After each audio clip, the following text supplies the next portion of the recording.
Okay, we're reviewing the first question, and we've got a coordinate grid, we've got a point P, and we've got a mirror line on it. So the question asks us, circle the equation of the mirror line. If we're going to do that, you need to work out what these points have in common along the mirror line. So let's have a look. I'll take that one there, we've got 0, 2. Take that one there, we've got 2, 2. And if I take that one there, we've got 4, 2. So the thing that they have in common is they're everywhere along the mirror line. The y coordinate is always 2. Which means the equation is y equals 2.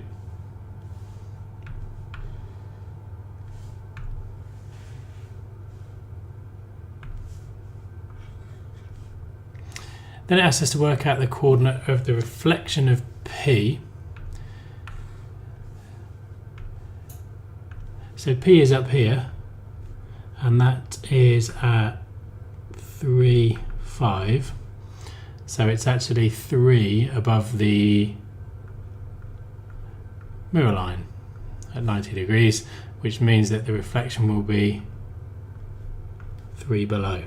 So that's where P dash would be, at 3 minus 1.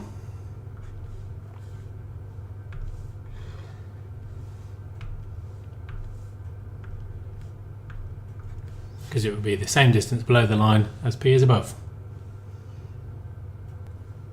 Moving on to question 2.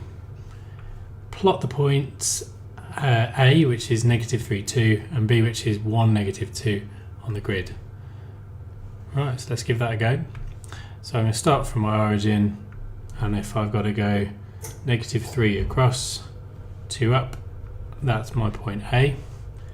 Back to the origin, 1 across, 2 down, because it's -2, which gives me B.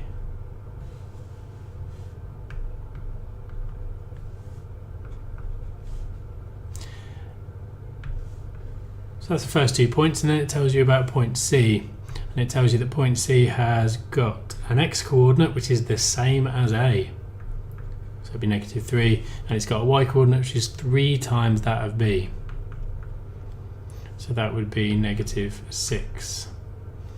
So let's put C on the grid.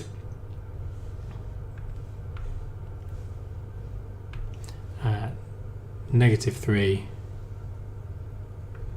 -6. So that's point C. Part C of the question says circle the 2 answers that describe triangle ABC. So let's just have a quick look at that. We've got triangle A,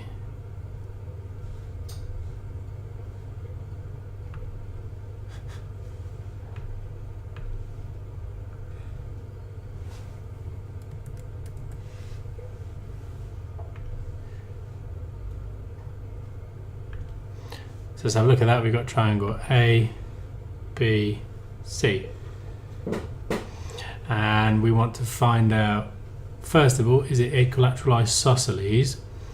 Well, from A to B, we go 4 across, and then 4 down. And we also go 4 across, 4 up. So that means that AB and BC are the same. So it's going to be at least isosceles. Is AC the same as the other 2? Well, that's a no. It's much longer than those 2. So that means that we can say, well, it is isosceles because 2 sides are the same, but it's not equilateral. And if it's not isosceles, it's not scalene, which would suggest that right angle is going to be the other one. Just to confirm that. Yeah, that angle there. So this line here goes 1 square across, 1 square up. 1 square across, 1 square up, which means it's 45 degrees. That one, because it's an isosceles triangle, is also 45 degrees, which means this one must be 90. So the final bit that we've confirmed is it is. Okay, question 3. We've got 2 points on a grid. M is the midpoint of the line AB. Work out the coordinates of B. So we've got A, this is a midpoint. So if we go from A and go 1, 2, 3 across, 1, 2, 3 down, we would expect to do exactly the same again. 1, 2, 3 across, 1, 2, 3 down in order to find B. And that means we've got the coordinates of 4, -1 for B, because it should be the same distance on the other side of M.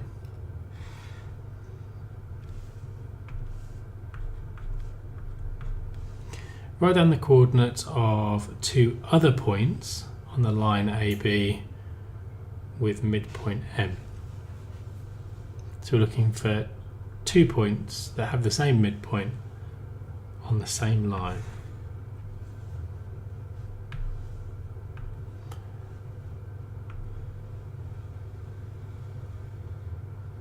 There's the same line, so you just want to pick a couple of points either side of it.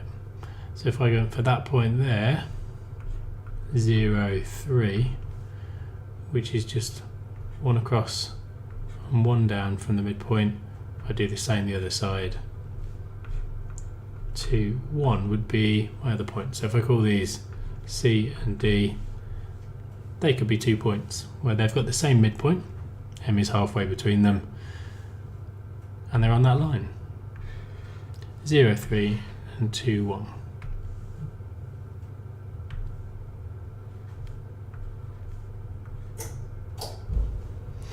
Find the equation of the line that passes through AB. So let's start off with the coordinates of A and B. So we've got -2, 5.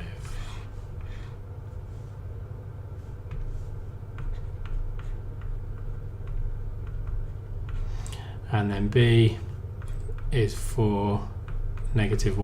So we need to know the gradient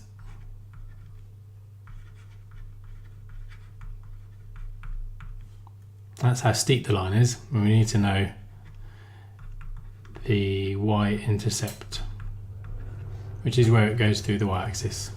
So we start with the gradient. The gradient is the change vertically divided by the change horizontally. If I give you a picture of that, we've got point A and point B, and we want to know how far above each other they are and how far across from each other they are.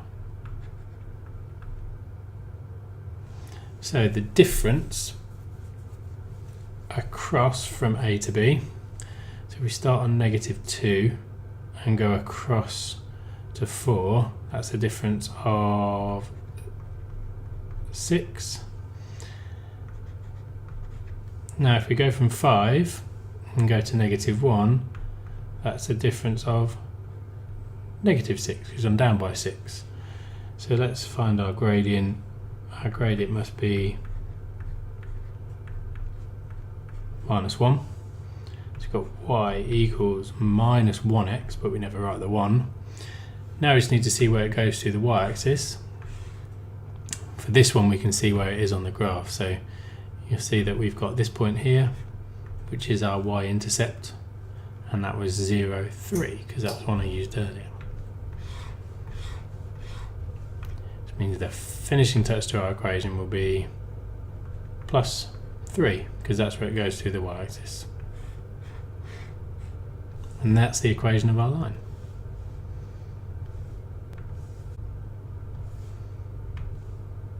Question 4. Complete the table for y equals 3x minus 2. So for each one we need to take the x coordinate, times it by 3 and take away 2. So 3 multiplied by -1 is -3. Take away another 2 is -5. For this one we're going to be 3 times the x value, which is 1. We're going to take away 2.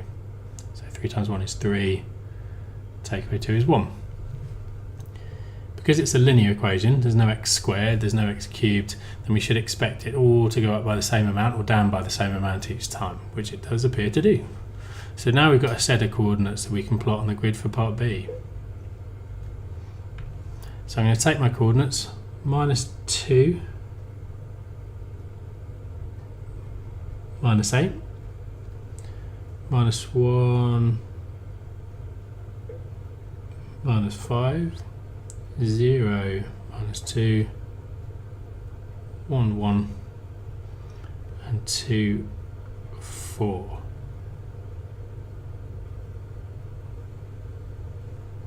And we've got our equation of the line.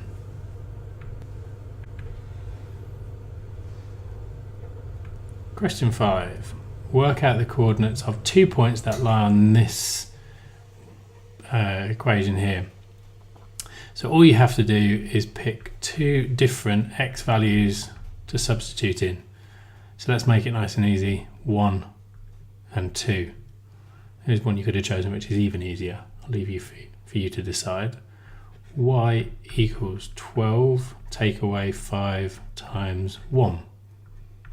So 12 take away 5 times 1, well 5 times 1 is 5, leaving us with 7. So for our first one we've got x is 1, y is 7. For our next one we've got 12 take away 5 times our different x, this time is 2. So that's 12 take away 10, which is 2. So 2, 2. And you could have put x equals 100 or x equals 1000. As long as you substitute any value of x in, you can find out the value of y and put it into a coordinate.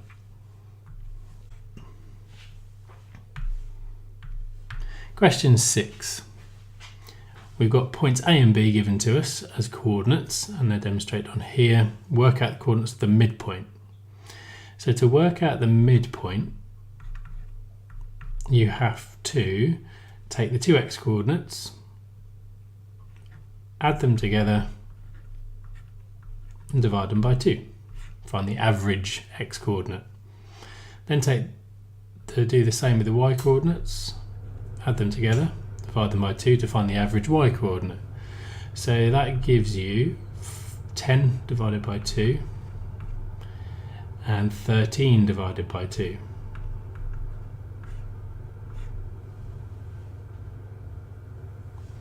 Which means that our midpoint is 5, 6.5. So we're going to find the equation of the line again. So we're going to need our gradient, which is the difference vertically between the points divided by the difference horizontally. So our difference vertically between 9 and 4 is 5. Our difference horizontally between 10 and 0 is 10. So this time we've got 5 divided by 10, which is a half, or 0.5. So we've got y equals half x, and then we've got to find out where it goes to the y-axis. Well, we know this from this point here. So it goes to the y-axis at 4. So plus 4. And there's our equation.